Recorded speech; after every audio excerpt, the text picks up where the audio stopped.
You just heard Getting It In by Cool Nuts and Maniac Loke. Welcome to the Bruce Poinsette Show. This is the world's most dangerous infomercial. Along with my producer, Ado, we bring you this bi-weekly news, commentary, and interview experience from the Numbers FM studio at the Portland Art Museum. You can catch the full show every and fourth Wednesday at 7 p.m. on the Numbers FM 96.7. And you can catch clips on youtube.com/Bruce Poinsette, as well as exclusive bonus footage by becoming a member, patreon.com/Bruce Poinsette. Right now, we're live on Twitch with this new segment. Make sure to follow the numbers at twitch.tv/the Numbers FM. That's numbers with a Z. And again, we begin each show with a little bit of the news that you might have missed, but should be on your radar. So without further ado, the news. Our first story comes from OPB. It's by April Elric and Jen Chavez and Tiffany Cami. It's called Oregon Nonprofits Ask for $100 million Federal Investment to Address White Supremacy. The nonprofits, or per the article, the nonprofits, including the Latino Network, Unite Oregon, PCUN, CASA, Immigrant and Refugee Community Organization Verde, and APANO, provide services to the communities of color. In a joint letter addressed to President Joe Biden, they say Oregon is susceptible to domestic terrorist attacks against people of color. They are asking the administration to invest in two areas: federal agencies that can increase surveillance and prosecutions, and community-based organizations that can increase social and health services. Later in the article, they write, the letter notes that Oregon ranks sixth in the nation in the number of violent extremist attacks between 2011 and 2020, according to an advisory report by the Oregon Secretary of State's office. The report, published in March, suggests new laws and policies that could help the state prevent extremist attacks. Oregon is one of only 16 states that doesn't have a law defining and outlawing domestic terrorism and violent extremism. These cases are usually handled by the federal government, but the report recommends Oregon lawmakers come up with state laws that can help cases where federal laws fall short. So, as a lot of people know, Oregon is considered by some the Mississippi of the West, but it is important as a place that fashions itself as a liberal bastion, which allows for a lot of this white supremacist organizing to go under the radar, to actually put real resources towards this. Some of you may have forgotten that in the early days of the Trump administration, then Attorney General Jeff Sessions actually pulled a bunch of monies directly dealing with and engaging white supremacy and trying to repress white supremacist organizing. And it's not a coincidence that we've seen growth in these areas when those resources are gone. And that's not just policing, but also specifically organizations that, you know, work to deal with people like on a human level. I think it was something like After Hate. I can't remember the name off the top of my head right now, that literally work with reforming white supremacists and doing, you know, the people who've come from that movement and doing that work. So again, we'll keep our eyes on this request and see what the Biden administration does, because right now the Biden administration is falling a little bit short, despite its, they really love black voters in 2020, but it'd really be nice if they could show us some of that love afterwards. We're going into the midterms. But I digress. Our next story comes from Willamette Week. It's by Sophie Peel, titled Laurelhurst Homeowners Attempted to Deter Park Camping with Large Planters Without Necessary Permits. So according to the article, on Saturday, a group of people in the Laurelhurst neighborhood installed over 24 planter boxes along a street adjacent to Laurelhurst Park in an effort to deter unhoused campers from moving their tents back in. Photos shared with Willamette Week taken by activists who support unhoused campers show about 10 people shoveling soil and gravel from two large mounds into wheelbarrows that are then awkwardly deposited into the planters, which look like water troughs. Oregon fencing, or orange fencing, likely put up by the city after a recent sweep. The city posted Oak and 37th for the removal in the last week of May, surrounds the planters. By Sunday morning, someone had dismantled and removed all the planter boxes. The remnants left on Monday were sparse. Just small mounds of dirt and gravel dotted the parking strip. The orange fencing was balled up and left on the sidewalk and street. Further in the article, it's not the only recent example of property owners taking such initiatives. Last week, the Portland Mercury reported that prominent developer Jordan Snitzer installed bike racks outside of one of his Northwest buildings. Though Snitzer didn't respond to a request for comment, observers speculated that he installed the racks to deter campers. So this story represents just one of the latest battles between, let's be frank, housing, well, not just developers, but neighbors of a certain persuasion and wealth, trying to take anti-homeless measures into their own hands, and activists fighting against that. And really, when you boil it all down, this is what's happening when you're getting a lack of larger state and institutional action. We're in the midst of an ever-growing houseless crisis. And you've got people, some people who don't care about houseless people trying to take it into their own hands, activists on the other side trying to take it into their own hands, and you have these proxy battles. But meanwhile, the larger crisis is only getting worse. And we need real investment. We need real mass solutions, not just vigilante action. So we'll continue to ring the bell for the state to jump in a way that's actually compassionate and effective, not just sweeping people and moving them to another location for the same things to happen again.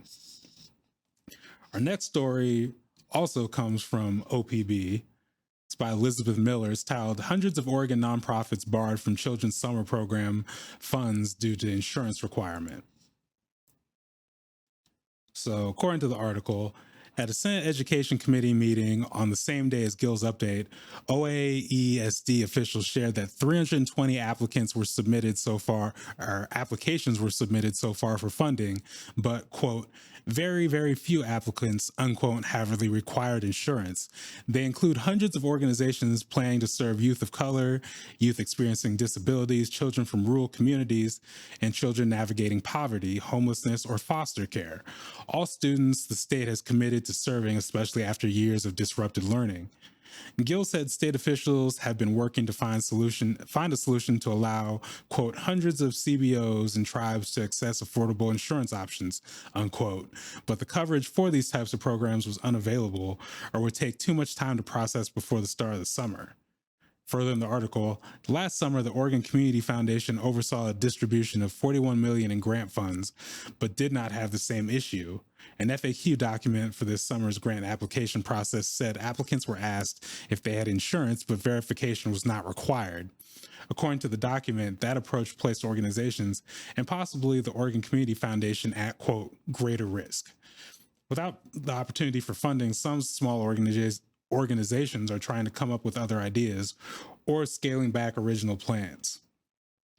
So this is your classic big bank, tank little bank story. Large organizations, established organizations, white-run and wealthy white-run organizations are not dealing with this problem. They can cover the insurance, they have the resources, but the organizations closest to the ground, closest to the people in need, in this case, we're talking about programs specifically serving youth, are struggling. So either they're going to have to scale back their services, change their services, or not provide them at all over what eventually what basically amounts to bureaucratic paperwork and, insurance requirements that not everyone can meet, or at least cannot meet without a financial sponsor. We don't have time in this news segment to get into all the wonders of the nonprofit world and, again, all the bureaucracy that goes into that. But ultimately, these policies and these roadblocks, they hurt providers from marginalized communities. They hurt the recipients, in this case, the youth recipients of these services who need them the most, and then shift them to people who don't necessarily have the community connection, or, don't necessarily have, again, that proximity to really provide the services in the most effective way. So we hope these requirements and these systems can be fixed in a way that can be more equitable. But again, we'll keep our eye out, and in a lot of cases, we'll be out here finding ways to fill in these gaps. Our last story comes from the Oregonian. It's titled "State Will Pay Cost of College for Oregon Tribal Members Going to School in State," and it's by Sammy Edge. According to the article, the legislature funded the Oregon Tribal Student Grant Program to the tune of $19 million for 2022 through 23. Maximum grants will cover the average cost of attendance, including tuition, books, housing, and more for tribal members who attend an in-state community college or university. Students seeking the grant will have to submit a federal application for student aid or an Oregon student aid application, along with submitting a grant application. The tribal student grant will help cover the difference between state or federal aid a student receives and the average cost of attendance at their in-state school. That can be a big gap. In 2021-22, the maximum federal Pell Grant was around $6,500, and the maximum Oregon Opportunity Grant was around $3,600. The average cost of attending an Oregon school in comparison was around $21,000 for community college and $28,000 at a public university. The percentage of Oregon's Native American students attending college after high school has declined in recent years. According to a 2021 Commission report, only 48% of Oregon's Native American high school graduates enrolled in college within 16 months of high school, compared to 61% of students overall. College completion rates point to another disparity. About 52% of Native American students in Oregon's public universities finished their degrees within 6 years, compared to 60% of all students, or 67% of all students. The grant is expected to pay for most or all costs for undergraduate students at a public school. Students attending private nonprofit schools in Oregon and graduate programs can apply as well, though the grant would be capped at the maximum cost of attendance at the public university. So there's two things that come to my mind when I read this article. First of all, when we're talking about equity for Native students in Oregon in particular, obviously this grant doesn't cover everything, but it's a step in the right direction towards, providing access to higher education, the opportunities those provide. Also, when we talk about the larger discussion of what does equity look like? What does reparations look like? I ask as a Black man in this state, because, people often frame the conversation around direct payments, but it's also other things like, is it healthcare? Is it access to free college or, subsidized college and higher education? Because it's a huge equalizer, and becoming less of one because the economy is messed up in a variety of ways, but it's still a big factor in being able to get job opportunities and being able to create your own opportunities and making connections and knowing the landscape of this world. College, the university experience, secondary school, trade school, these different things are huge, huge factors in, the prosperity of our youth out here. So we look at these programs both in as far as like the specific populations they serve, but then also the larger implications in terms of, again, how are we going to dole out different paths of justice and different paths towards equity that genuinely serve and empower people. So we'll keep our eyes on this program. Again, they note that the funds are for 2022 through 23. So even this program is not, set going forward, even though it seems like an obvious one that it should be. And that's the news. The Bruce Poinsette Show will be back after this quick commercial break. The Bruce Poinsette Show is made possible by the support of members at patreon.com/Bruce Poinsette. Patreon is a service that allows you to directly support creators like myself through monthly or annual memberships. Become a member for as little as $3 a month and get access to exclusive bonus clips and live discussions. Check out this clip from the page. Are you defending the prequels? Where does your defense end, Bruce? So, you know what? Maybe this might surprise you, but yeah, the whole meal deal. I will defend the prequels, kind of. Again, I also had a disclaimer at the beginning that I would not put money on me if I were betting on this as a viewer, but will I defend the prequels? Yes. If you enjoy this content and believe in the community I'm trying to build, please support by becoming a member at patreon.com/Bruce Poinsette. Welcome back to the Bruce Poinsette Show. So a little inside baseball for the viewers. This is the first time my first time being back in the studio in like a month or a month and a half. About so. And, one of the things that happened since I was last here is we aired our live segment from the Welcome Dome. And I think many things happened at the Welcome Dome, but one was me introducing a segment but a movement that is sure to, catch fire across the nation. Catch on at some point. Albeit maybe slowly, based on that. But it was called the White Silence Movement. Yes, it was. For those who weren't there, it was a really simple concept. Basically, white people for like a year. You can do more if you want to, but just take a vow of silence.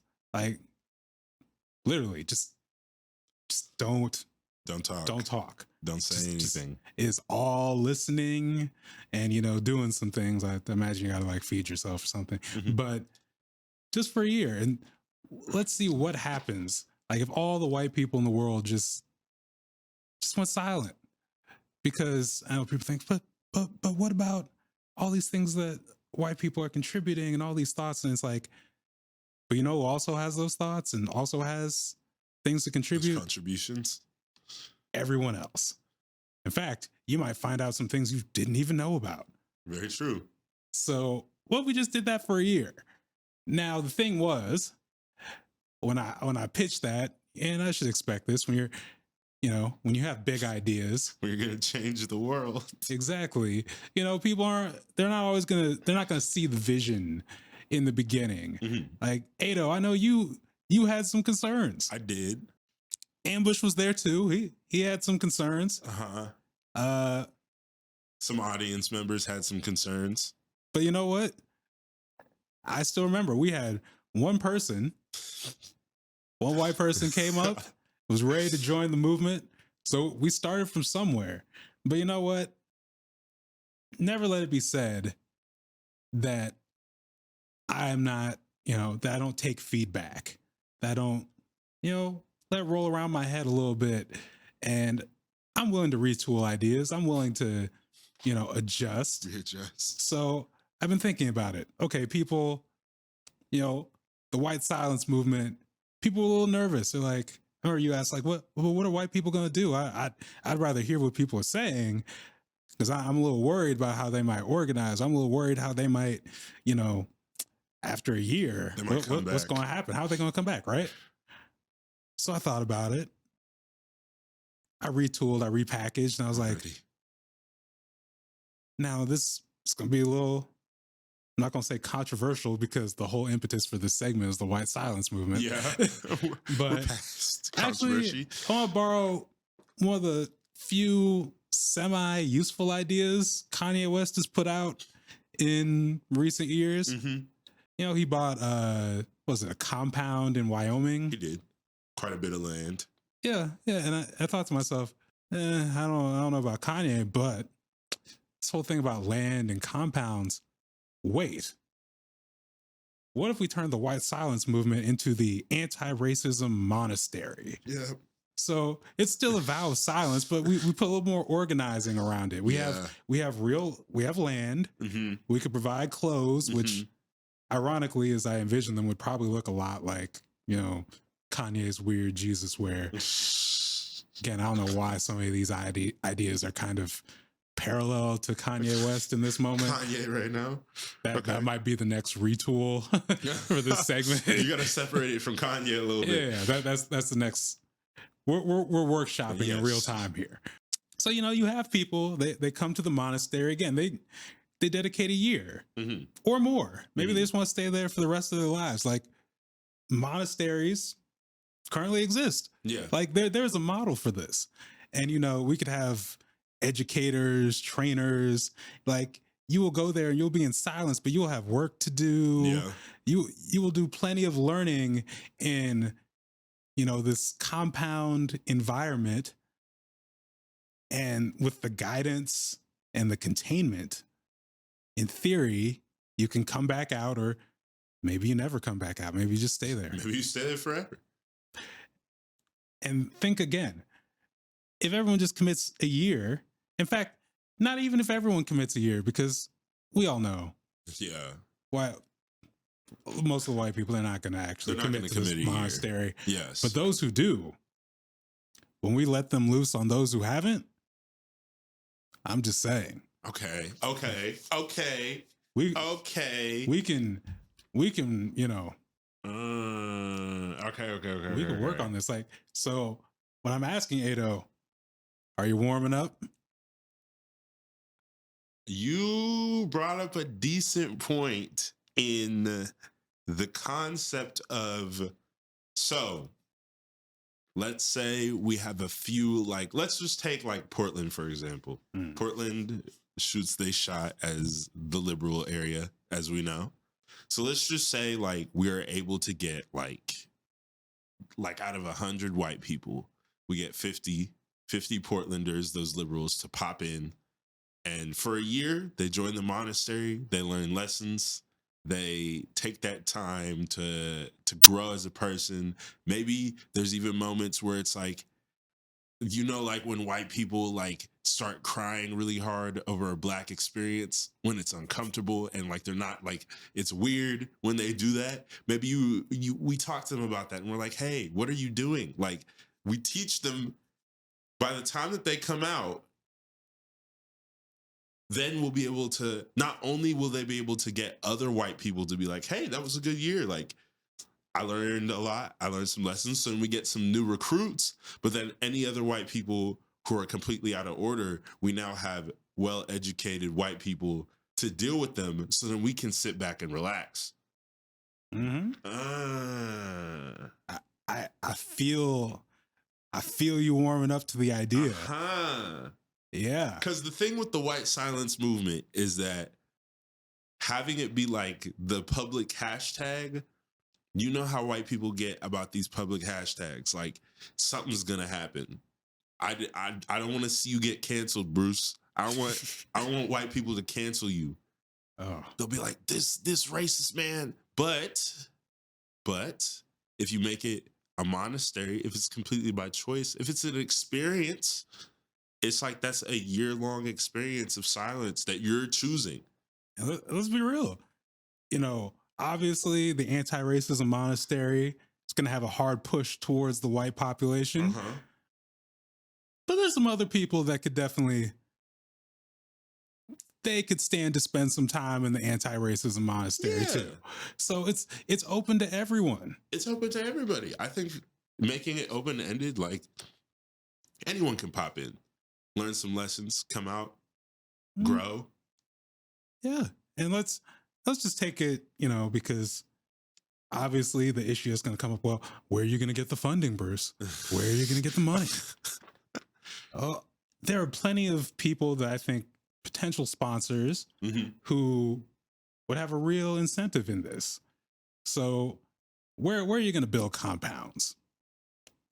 Well, again, weirdly enough, Kanye has shown us the way. Yes. And Wyoming, Honestly, Dakotas, Idaho, Montana, Idaho, these places already exist. Yes. And let's be real, we talk about this middle America, quote unquote, middle America voting problem. If you were going to try and, I don't know, infuse a more level playing field, for your senatorial votes, for your legislatures. Yeah, build communities there. Yeah, bring people there. How do you bring a bunch of people? Oh, that's right. Jobs or a jobs program. Yep. And these aren't even jobs. These are the monastery experience. Well, they actually are jobs because we will put these white people to work. Yes. Please. I want people to know. Let me look right into the camera. We will put these white people to work. If you establish these communities, these compounds, you activate people because you're taking a vow of silence. But please believe you will still be filling out that ballot. Yeah. You're going to vote. You're doing the work. You're doing the work. I'm curious, how are you going to avoid people calling it a cult? See, I don't even worry about that. Like, people think it's a cult. Well, you know what else is a cult? You checked out the Republican Party lately? Fair. Like, what? Cult? Very fair. I think cult is actually like the branding model on most of social media. If you look right now, that's very true. Like, it is like, yes, in theory, a cult is not the greatest thing in the world, but everyone is running their marketing like a cult. Yeah, is the whole cult of personality thing. Yes, but no, I mean literally. Like, listen to me. I have the answers for you. Buy my this. Buy my that. I'm the only one that can save you. Like, that's the model right now anyway. Yeah, that's just You're the gonna life model. Shame me for being a cult? The cult of anti-racism? That's the cult you're mad at? True. True. I'm already getting ready. Like, I'm getting ready to... I like how I'm just like arguing with hypothetical people as you ask me this question right now. But...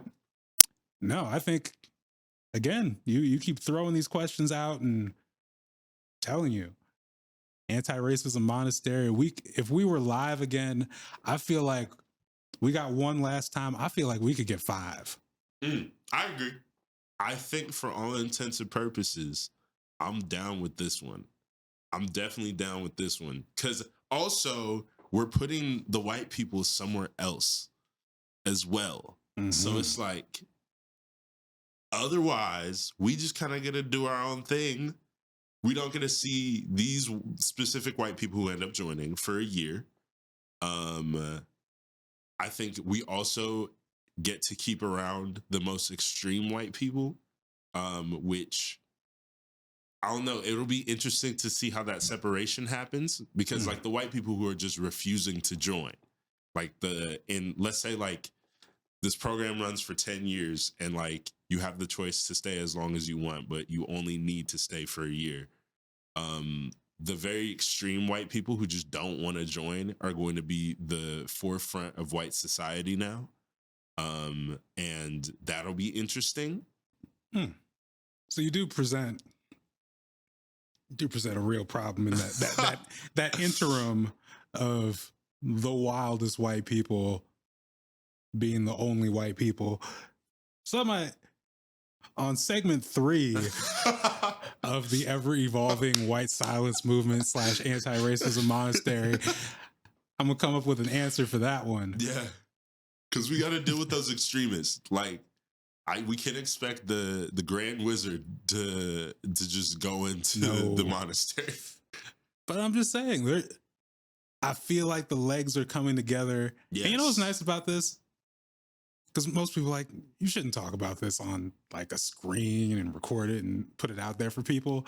I feel very comfortable workshopping this idea because well, what's the worst that can happen? We actually do it. We figure it out.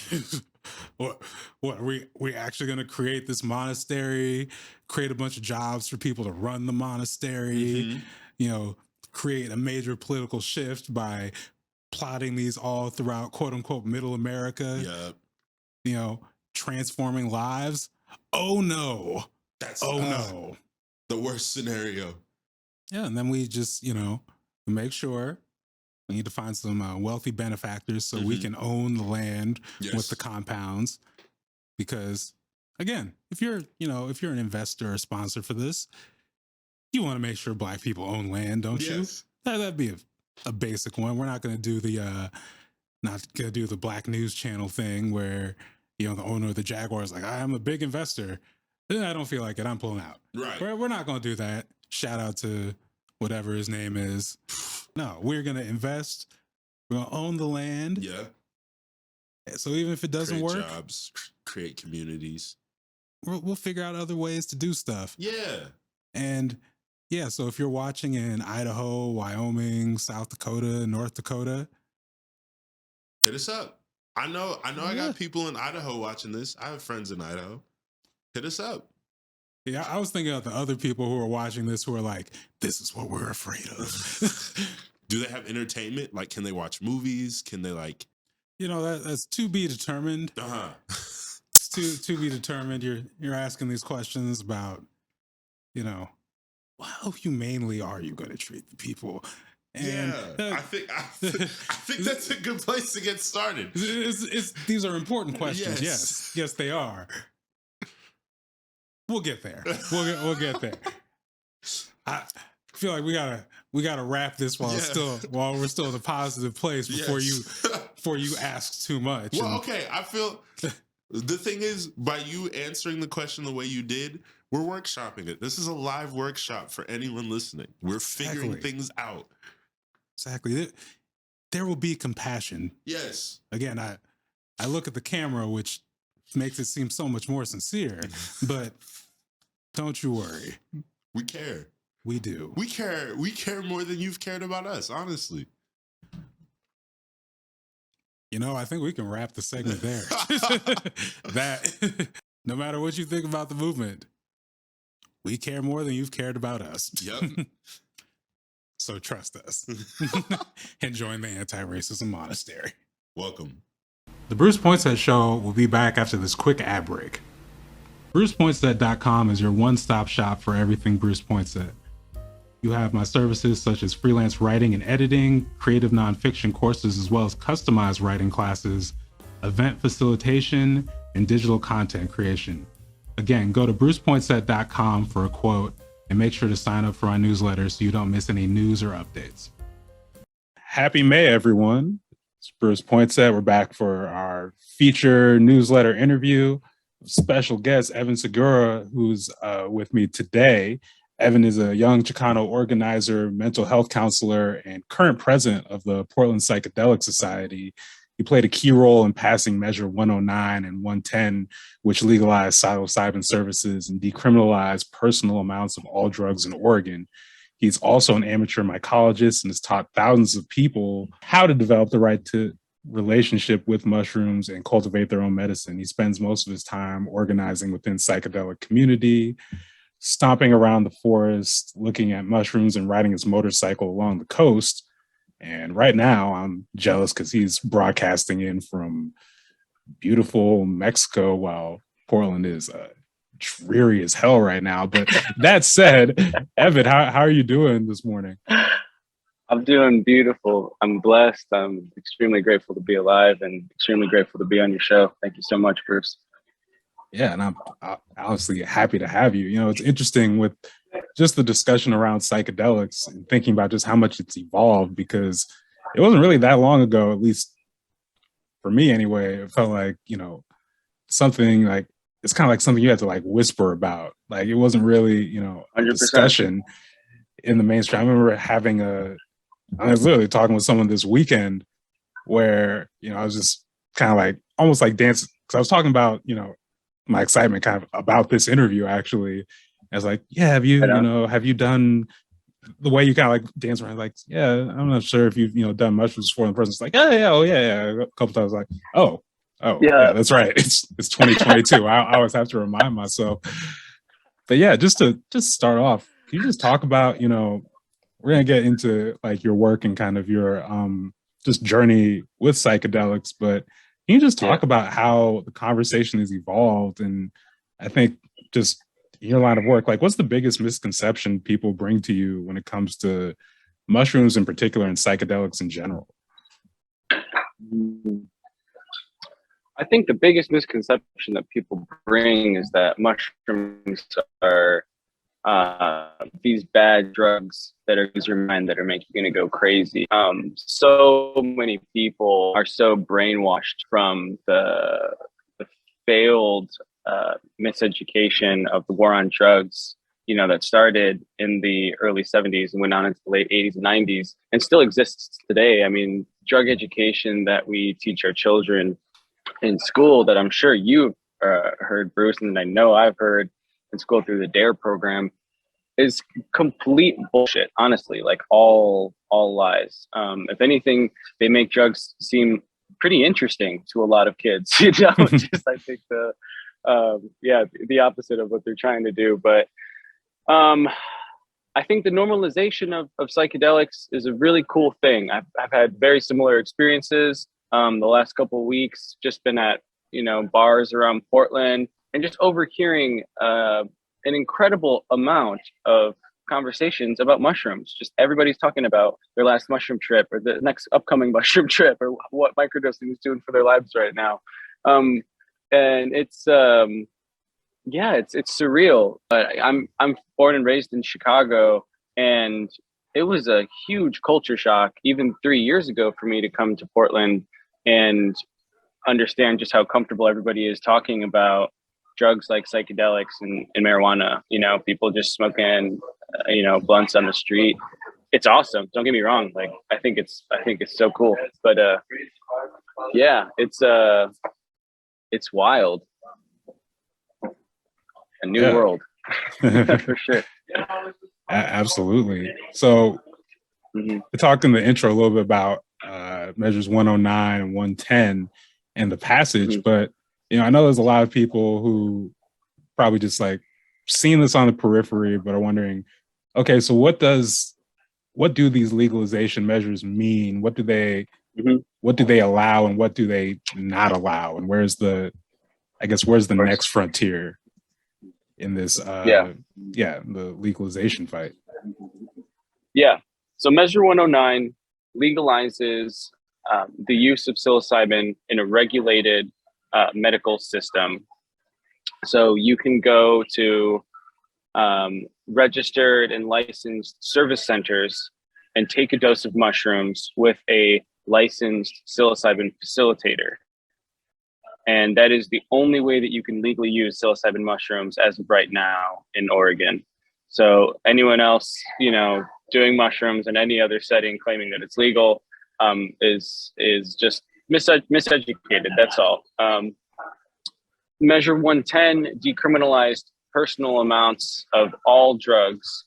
You can have up to 12 grams of psilocybin containing material, 40 hits of LSD, which I don't consider a personal amount, but if you do, that's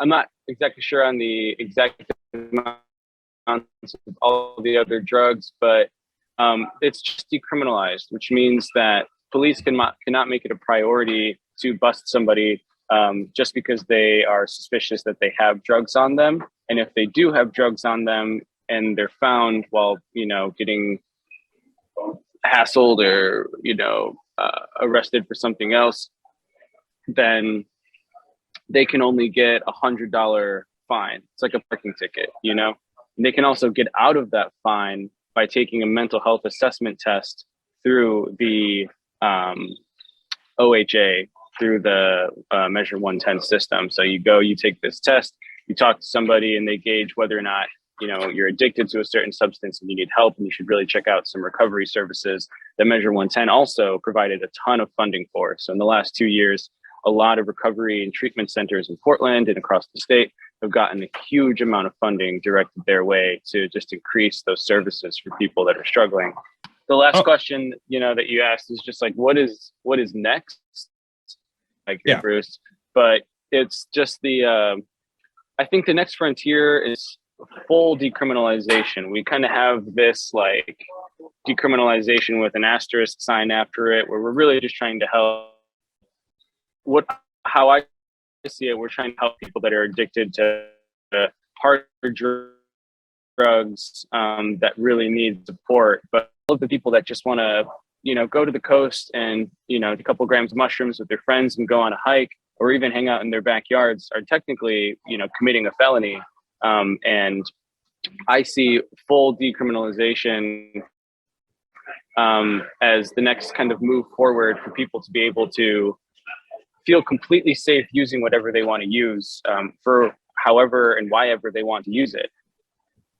Because while we have personal use decriminalized, that doesn't decriminalize the sale of any of these substances. That doesn't decriminalize the growing or manufacturing of any of these substances. So we're basically saying, we're basically just turning a blind eye to everything else that's going on when, shout out to all of the drug dealers and drug manufacturers in the world that are making these beautiful experiences possible for us and taking a huge, huge risk in doing so. And they shouldn't really have to do that, a lot of us in the psychedelic industry are watching this wave of wealthy, white, rich men come in from the cannabis industry, ready to pour their tens of millions that they have stolen from that market into this new market. And now there's all of these folks that have been doing this for a really long time in a really safe and responsible way that are about to just get swept either out of the market or into a cage in prison because there's now competition, in what they're supposed to be doing. So I think it's extremely important to fully decriminalize as soon as possible. So that kind of transitions into the work of the Portland Psychedelic Society. And we talked earlier, you lived and worked both around the country, around the world. But first off, just when did you move to Portland, and then when did you get started with the Portland Psychedelic Society? Yeah. So I moved to Portland in January of 2019. The fall before, I was actually hitchhiking with a friend from Canada through Portland and just happened to catch Portland Psychedelic Society meeting that they were hosting with this dude, Paul Stamets, who's a really famous mycologist. And I met this guy named Matt at this meeting, and he told me that he was sitting for people underground and facilitating these psilocybin experiences. And I've been doing mushrooms since I was 13. I think that they are magical allies that we have been blessed with on this planet. And so I was fascinated by the work this man was doing and studying grow mushrooms at the time. And so I started talking to him about growing them, and he said he's never tried it. Long story short, 2 months later, this guy invites me to live with him and his family on Mount Tabor in exchange for helping him grow his own medicine for his own clients. And he started kind of teaching me the ways of sitting with people and delivering these experiences. And I thought it was, and I still think it is, the coolest job that I've ever had. I can't tell you how much purpose and meaning it brings to my life to be able to share these transformative experiences with people and make sure that there's a safe, empathetic person there to kind of walk them through the whole process and make them feel comfortable. And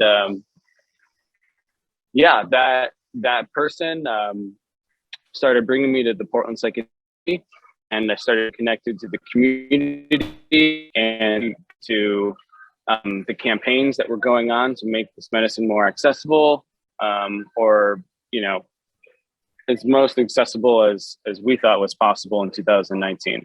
I think the bar is much, much higher now that we've done a lot of the research and it's been normalized, and 1 million people, voted yes for psilocybin in 2020. I think it kind of broadened our horizons, but we haven't really lived up to that quite yet. Yeah. And I was just browsing the PPS site, and one of the things that really caught my eyes, just you all have just these really, it's a thorough list of different groups, whether it be the BIPOC group, queer group, veterans group. And it just, one, just in cultivating and facilitating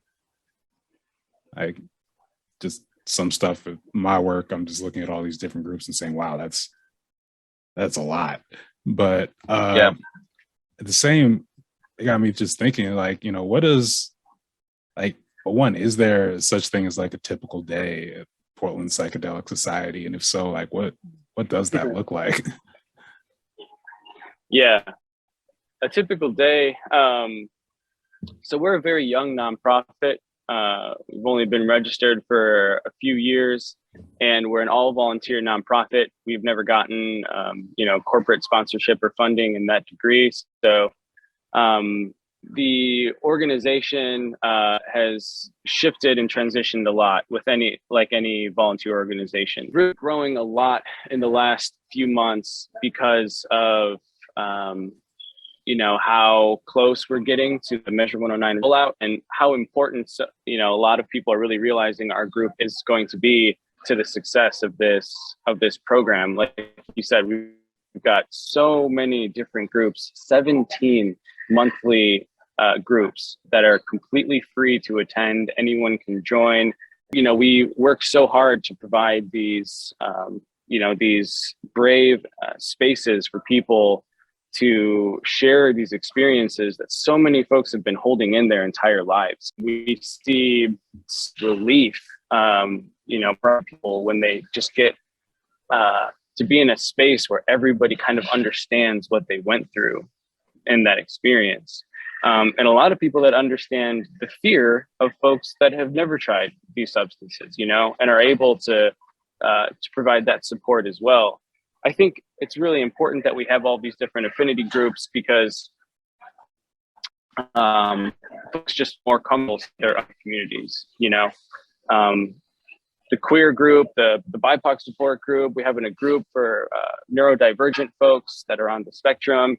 There's so many different factors that go into having like your own unique psychedelic experience. And I think it's really important that we acknowledge that, as a community, as a city, there's different ways to do these substances, and we all have to accept that. I think that's one of the biggest struggles of Measure 109 is we're trying to figure out what is the one size fits all mushroom experience we can sell to every single Oregonian. And the truth is, there's not one. This is going to have to be a diverse program to make everybody feel welcome and everybody feel at home, especially because they're about to be, in one of the most vulnerable states of consciousness that they've ever been in their entire lives, after using these medicines. So we really got to make people feel accepted and welcome, and like there's a place for them, in this city, in this community, after they have this experience, and as they integrate that. So every week we have 4 or 5 different groups, and an average day at the Portland Psychedelic Society just looks like working with the head volunteers at the office or communicating through Slack, just to make sure that the whole kind of system is running smoothly. But we're putting a lot of energy into an event that we're hosting later in June 25th and 26th, the Psychedelic Symposium. And it's going to be a large community gathering of local experts and legislators and researchers and organizational leaders, so that all the folks in Portland, can come through and meet the people that are shaping this movement, and really learn about what they're trying to do and how they're trying to do it and how can people get involved? I mean, the Portland Psychedelic Society is the 3rd largest psychedelic society in the world. There's not that many regions of the world where psychedelics are making this, this huge comeback. And in a lot of ways, it's making history. Like there's never been such a large attempt to bring psychedelics back into the mainstream and reintegrate it into our lives anywhere in the world other than what Oregon is doing right now. So it's a lot to carry, but I think there's an incredible amount of intelligent, brilliant minds in Portland working to make this happen in a way that is going to help a lot of people. So Before I let you get out of here and get back to your vacation, I did want to talk about the Psychedelic Symposium coming up. Can you just Yeah. again remind people one of the dates, and then two, like what can people expect who are interested in attending? So the last conference that we had was in 2019, and we had 800 people attend at the Revolution Hall, and it was this huge event. We flew in, psychedelic leaders from all over the country. We had Clindy E from Detroit, James Fadiman, who's a microdosing expert from San Francisco, Anthony Bossis, Rachel Harris from Seattle, like all these, incredible, brilliant researchers, psychedelic minds. But what I want more people to be aware of is just how proud they should be of what is happening in their own city right here in Portland. There's enough, incredible research and like social research, just different organizations like the Portland Psychedelic Society trying to do something new and kind of unheard of, to fill up a whole week of presentations and panels and talks like that. So our keynote speakers are Hanifa Naya Washington. She helped co-found this project called the Fireside Project. And this is a phone number that anybody in the United States can call and be connected to a person to talk about psychedelic experiences with.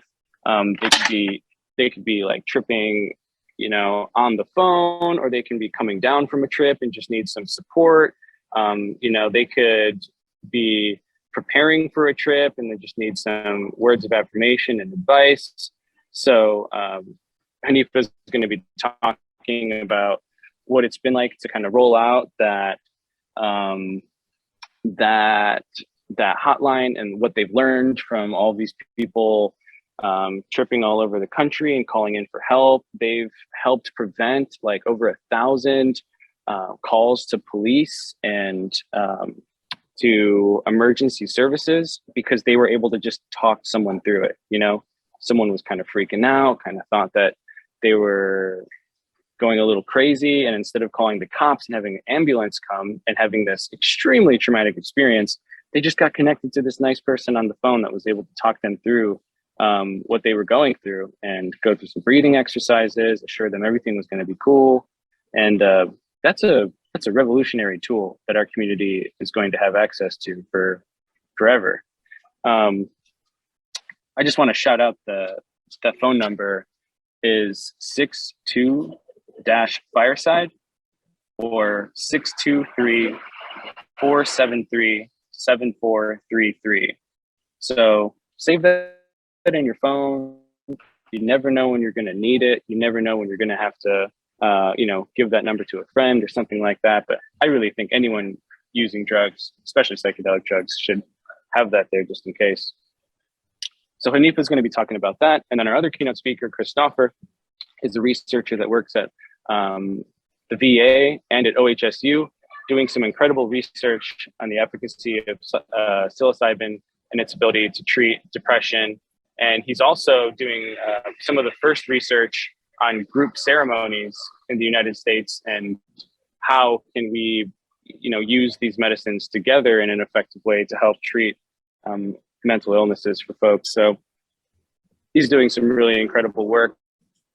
We've got Dr. Pilar Hernandez from Lewis and Clark University talking about colonization and cultural appropriation in psychedelics. We've got Nyanga Uuka from the House of Joss City talking about providing space and psychedelics for marginalized communities. Talise Katura from Ancestral Seed talking about ways to develop rituals and a relationship with your ancestors through psychedelics and plant medicine. Laura Riley talking about ethics of touch in psychedelic spaces, how we should be holding each other, different ways and consensual methods for us to have the safest experience. It's going to be a really, really incredible gathering of folks this summer. And we're hoping to start to have these symposiums at least twice a year to just be able to get everybody together and strengthen our community and educate our community on what's happening.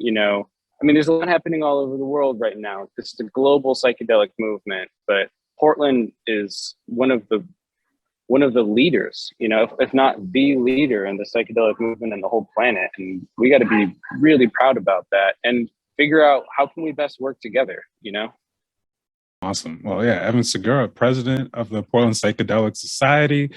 Thank you again for taking the time and helping to shed some light on the psychedelic movement, and also again, Portland Psychedelic Symposium, June 25th, 26th at the Alberta Abbey. Mark your calendars. And this has been the Bruce Poinsette Show. Make sure to catch us every second and fourth Wednesday at 7 p.m. on the Numbers FM, as well as on youtube.com/Bruce Poinsette. And for exclusive clips, go to patreon.com/Bruce Poinsette and become a member. In the meantime, hey Black people, trust me, it won't hurt. See you next week.